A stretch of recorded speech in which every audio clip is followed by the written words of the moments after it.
Shell Phelps, welcome to the Human Capital Innovations Podcast.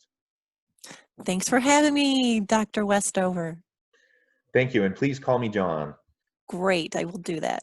It's a pleasure to have a chance to talk with you today, and we're going to be discussing topics that are near and dear to my heart and that I love to discuss. And so anytime I get a chance to talk with someone like you with your expertise and background, it's a true pleasure to explore human capital related topics. Today we're going to be focusing on leadership, responsibility, trust, and some of those sorts of issues as they relate to leading effective organizations. Before we get started, though, I want to share Shell's bio with the listeners. Shell Phelps is a SHRM certified human resource director and co-founder of Phelps Strategies, where she is a strategic life coach. She holds a master's in counseling psychology and previously ran her own private therapy practice. By day, Shell works at Applied Dynamics International, heading up their human resources department. In her spare time, she focuses on solution-based strategies to help her clients get through life's greatest challenges and live happier, more fulfilled lives with Phelps Strategies. She is the author of the popular book, The Big Bliss Blueprint, 100 Little Thoughts to Build Positive Life Changes. Learn more about Shell and her work at www.phelpsconsulting.net. It's a true pleasure to have the chance to talk with you today. And before we get started, anything else that you would like to share by way of background? Well, I just want to first say thank you so much for having me on. I really appreciate you doing this podcast. I think people can learn a lot from what you are sharing with others. And I also have 20 years experience as a human resources professional, and I have several years as a therapist and business owner. So I have a lot of diversity to pull from for this topic. So I'm excited to have this interview. Yeah, and anytime I get the chance to talk with someone, with your amount of experience, 20 plus years as an HR professional in leadership roles is tremendous, and you've seen the good, the bad, and the ugly of organizations over multiple decades. And I love that you couple your HR experience with your psychology background and your work as a therapist. That's awesome. I think there's a lot of overlap in terms of skill set and necessary abilities to work with people. It's funny. I come from a large family, and both my parents and many of my siblings, the vast majority of my family members, are in either social work or psychology, like psychologists, therapists. And then I'm kind of the oddball. I do the HR organizational thing, but it's actually more similar than some people might think. We do a lot of the same types of things.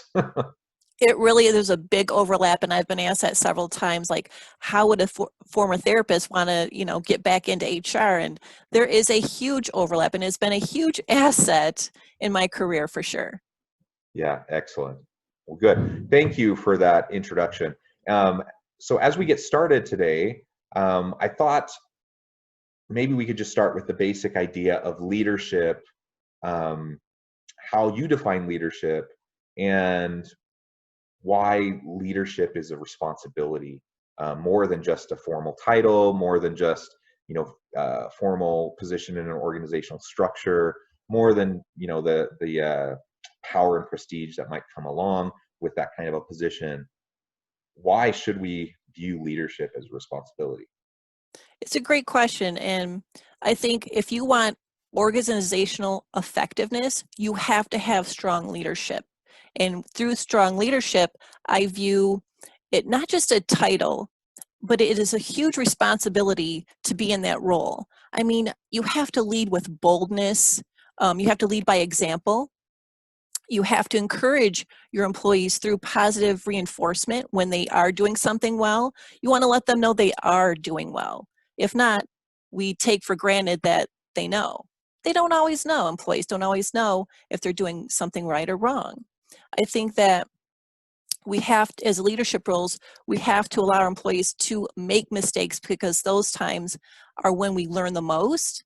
And then a leadership role should actually swoop in and actually have those opportunities to coach their employees, be a mentor, not just adopt your role as a leadership, personnel, but you have to get buy-in from your employees. So when you do that, you have a more cohesive company and everybody becomes more effective because everybody wants to win and be good at what they do.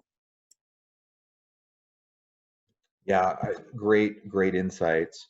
And I, my approach to leadership really centers around the idea of servant leadership, which I think connects really well with what you were just talking about in the sense of responsibility as a leader. I think one framing of leadership is hierarchical, right? And you have someone who's above other people, and they tell you what to do, and you do it, and it's all about power, position, and those sorts of things. And there's kind of a perhaps even an expectation, kind of an entitlement towards trust and respect, and people just do what you say. I don't think that's how leadership usually works, and certainly not successful leadership. So successful leadership requires you to put yourself in the shoes of the people you lead. So whether you call it servant leadership or you just call it, rubbing shoulders, with frontline workers, and just keeping real with what is happening. There's that sense of real responsibility that has to be in place. That you're not entitled to trust, respect, whatever. You have to earn it, and you earn it by developing relationships with your people, by supporting them, by empowering them, by helping them to be successful. And when they're successful, they will help you be successful.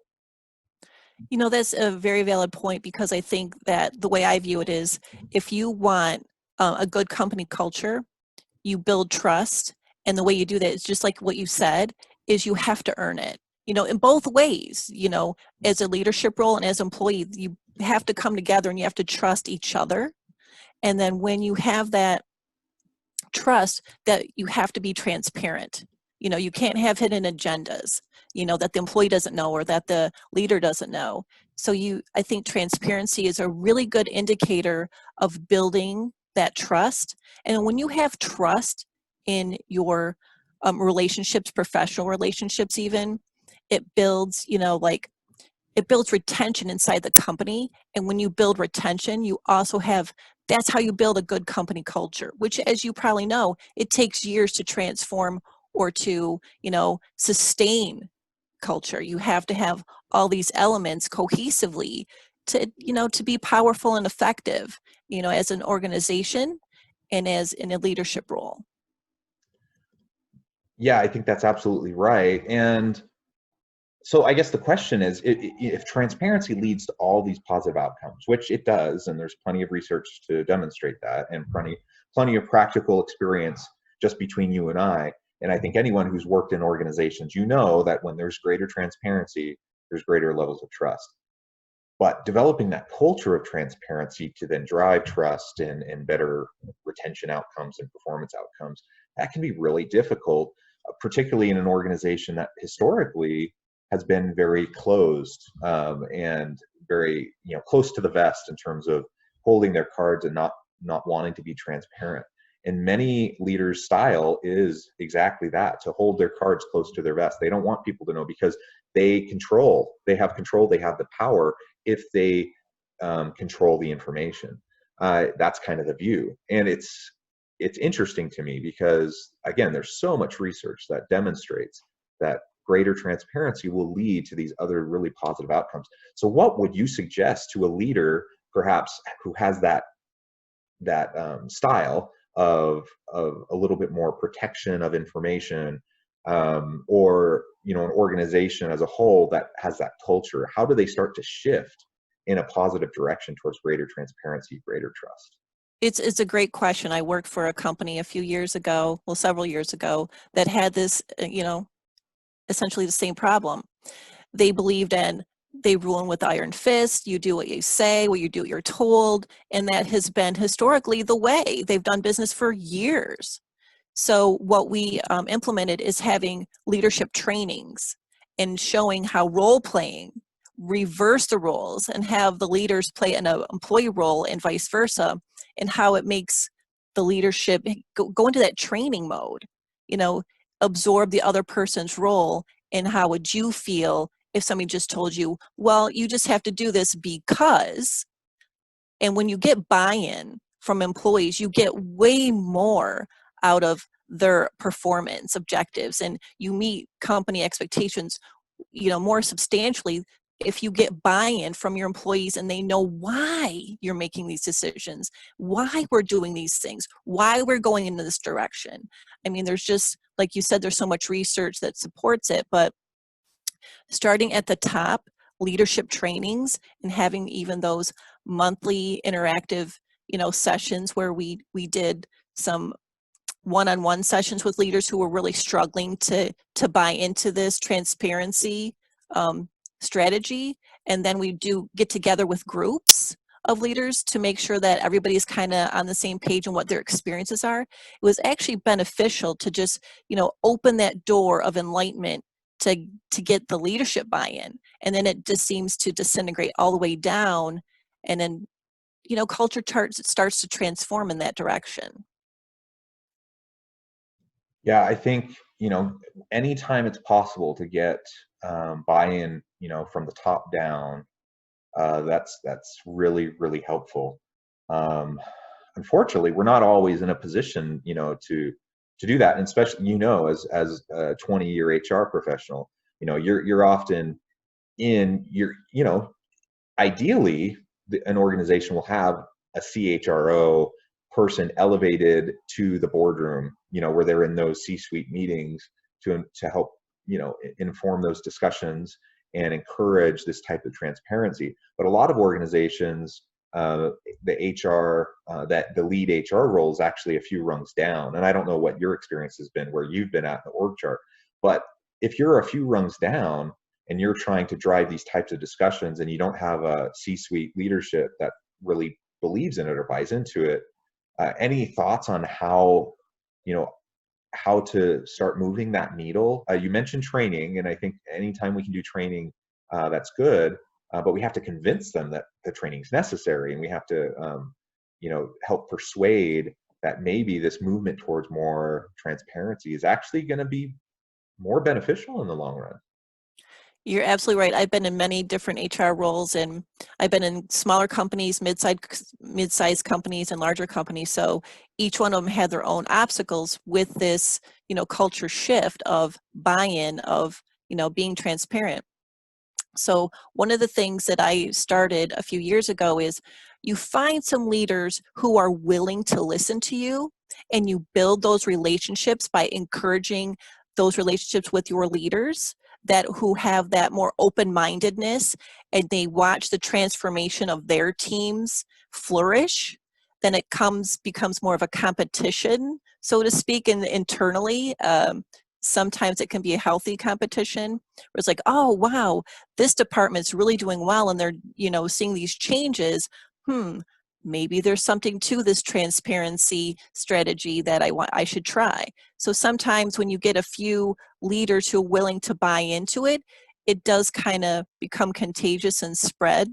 You know, I think that's why changing culture takes so long, because we have so many different personalities and so many different belief systems. It is a huge obstacle, and it's a real issue in many companies. You're absolutely right. Yeah, so what I hear you saying, and this has been my experience as well, is that we have to start building a coalition of the willing, right? Because, you know, again, in the ideal situation, you bring in that really charismatic CEO who's going to drive culture, and they're going to build trust and transparency and engagement in the organization. But, you know, the board of directors doesn't always bring in people like that, and they have their own priorities. And so over time, though, you can start to build a coalition. Now, just because people are willing doesn't mean that they know how to do it, or that they're you know, that they have a lot of experience being more transparent, building trust, building relationships within the organization, but at least they're willing. And the more people you get in your coalition who are willing and have some form of influence, like you said, sometimes it's in the form of competition, some, you know, whatever. But as soon as you can start to have these discussions percolate, whether it's truly a grassroots type of a thing or kind of middle management coalition that starts to push it up, whatever it looks like. Or maybe you get one or two key people in the C-suite that are willing to be advocates in the boardroom, in those meetings. Whatever you can do, you start to build that coalition. And the reality is, I mean, it's really, as I say the word coalition, I recognize we're in a presidential year and people are talking about building coalitions of voters and in a political sense, but it's really kind of the same thing in organizations. And organizations have a lot of politics, just like we see out in society at large. And just because you have a good idea, just because you have all the data to support you and the research to support you, doesn't mean that people are going to jump on board. You have to do the hard work of building, those coalitions, and that just takes time. That takes a lot of concerted energy to really maintain and sustain it.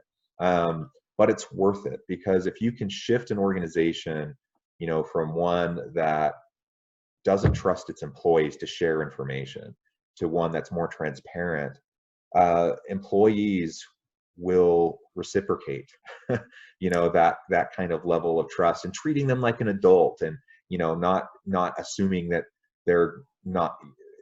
I think a lot of times the assumption behind not sharing more information with employees is, well, they won't get it, they won't understand the context, they won't, whatever. And yeah, that can happen, but if they don't get it and they don't understand the context, then that probably means you're not doing a very good job explaining it and communicating it, which means you have more work to do. So it's not necessarily the employee's fault, especially in a culture where they're not used to it, and they expect to be spoon-fed everything. It's right. When a different company I worked for, what I tried to do is have luncheons. I would do maybe once every month. I would have like a luncheon on their own lunchtime. It was voluntary. Come join me. Let's talk about the issues, offline. And I tried not to have the C-suite in these meetings so we could talk about some of the issues that were going on inside the company. Then I would have another meeting, lunch meeting with the C-suite, and then try to bring commonalities together eventually to have the big forum of we can all talk about these issues. And it seemed to work, because then it was voluntary, and then they was forced conversations, and it seemed to get more forthcoming information they wanted it to be better. And then we were able to find common strings of what's going right, what's going wrong, and it seemed to really catapult an awareness within the culture and then with the company, and I think that it really went well. Yeah, I love that example. And I think anytime we can set the example for others and create those opportunities for open dialogue, it's helpful. So I hope that anyone listening, if you're in an organization that tends to be a little bit more closed, I encourage you to just look into the research a little bit, and try simple little things. You don't have to go whole hog right out of the gate. You can start to make incremental changes and improvements and feel it out. Help transition your employees so they get more used to it, and see how they respond, and then that'll give you a better sense of how you're communicating and how you can do it more effectively. Something related to what all of this that we've been discussing, I think, kind of comes back to the overall leadership paradigm and the types of leadership mindsets that different leaders have. And I think about leaders who are more theory X type leaders versus more theory Y type leaders, or leaders who are more controlling, more micromanaging, versus those who allow their employees more autonomy and are more empowerment oriented. Another way of looking at it is leaders that are more fear-based versus leaders who are more about the intrinsic motivators and trying to help their employees to have meaningful work and feel fulfillment through their work. Something I know you talk a lot about is how leaders, who encourage versus leaders who discourage those around them. So I'm wondering, Like, why is that important? Why should we try to be a leader who uses encouragement rather than discouragement? How does that map back to like theory X, theory Y, or fear-based leadership versus more empowerment type of leadership? Well, that's a great question. So when leaders encourage your employees, you're more apt to get a higher performance out of your employee. They're going to say, oh, wow, they noticed something that I did well, or even if they didn't do something well, they're encourage them, the employee, to do better. I call them do better conversations, which I think are really important. And if people are aware that the goal is for you to do better, they're not looking to discipline you. They're not looking to, write you up or have a black mark on your record, so to speak. I hear that a lot from an HR perspective. When people are encouraged, they actually perform higher. They actually look to get those accolades. They want to perform well for their boss.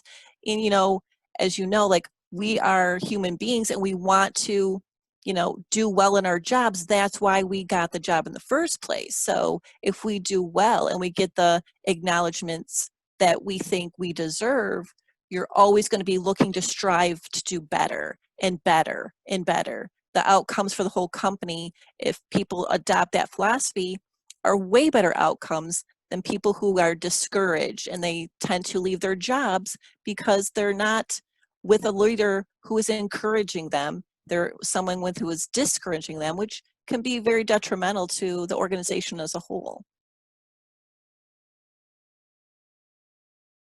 Great thoughts. Um, and again, I think coming back to these fundamentally different types of paradigms, uh, a lot of leaders who lead from a more fear-based or discouragement-based approach, I don't even think they necessarily think that's the best way, but that's the only way they know. And a lot of times they haven't had much training in terms of how to be effective leaders. And so they try to mimic what they've seen in the past. And they've had leaders like that, and so they figure that's the best way to lead. And as they've been successful in their career and they've moved up and they've had the opportunity to take on more responsibility and move into leadership roles themselves, they figure, well, I must be doing it right because I've been promoted and I'm in a higher level now. And so sometimes it can be hard to disrupt that framing and that paradigm, even if the person would be open to it. They're not necessarily completely dead set on being a fear-based leader, but that's all they know. That's all they have experience. That's all they know how to do. And so just helping people to recognize and understand that there is another way, and then giving them a chance to practice another way, even if it's just step by step, I think can be really powerful and really important. I was once in a leadership meeting, and I was actually shocked because the executive said to the group, he actually said that we don't use fear enough in motivating our employees. Fear-based motivation is the most powerful form of motivation. And I'm thinking, whoa, like what in the world? I mean, fear-based leadership, fear-based motivation can get compliance in the short term. And I will grant it, it's easier in the short term. Like, you can just give an edict and expect people to comply. And if they're worried about losing their job or whatever, you'll get people to do what you want them to do, but that's not going to be a safe, healthy culture or environment.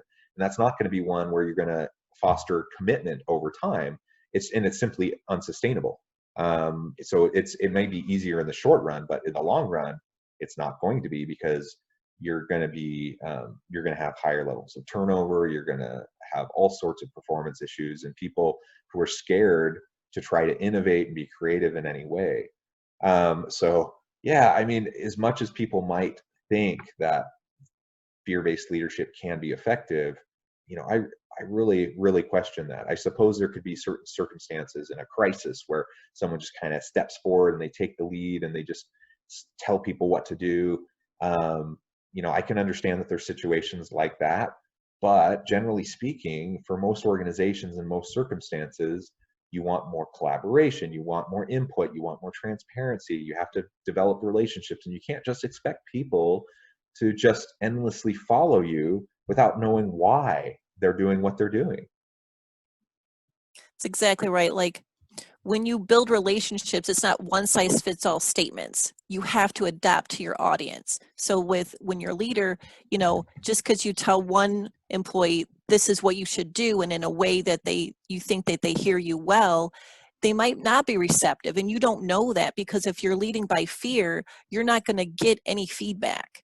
If you have an open door communication philosophy in knowing your audience and knowing your employees, really engaging with them, you're going to get feedback. And as a true leader, you want feedback because that's how you improve. So I think that's a very good point that you raised, because I have seen companies that are ruled by fear. Their turnover rate was so high that it was just, I was always hiring, always hiring. We never had the sustainability. We could never, you know, go to new places and do new things because we were always training people. Yeah, yeah, absolutely. Well, Shell, this has been a really fun and fascinating discussion. I appreciate all of your insights, all of your wisdom that you shared with me and with the listeners. We're about out of time, but before we close up, I do want to give you a chance to share with the listeners how they can get connected with you, find out more about what you're doing in your business. Oh, thank you. So, yeah, as you mentioned before, I just published my first book, The Big Bliss Blueprint. And there's a lot of sections in this book that relate to building relationships, decision making, goal setting, you know, really look at communication as well. So if you're interested, they can reach out, and they could go to my website at phelpsconsulting.net, and there you can buy my book right on the website. You can find me on Instagram on Phelps Strategies. You can find me at LinkedIn at Shell Phelps. I'm also on Instagram at Shell Phelps. And I would love to hear from you. If anybody wants to give me some feedback from what to look for, or maybe some strategies to help you, you're more than welcome to email me at phelpsstrategies@gmail.com. I'd love to hear from you. Awesome. Thank you so much. It really, truly has been a pleasure. I encourage my listeners to reach out, get connected, and see what Shell can do for you. And I hope everyone stays healthy and safe. Have a wonderful week and be happy and productive at work.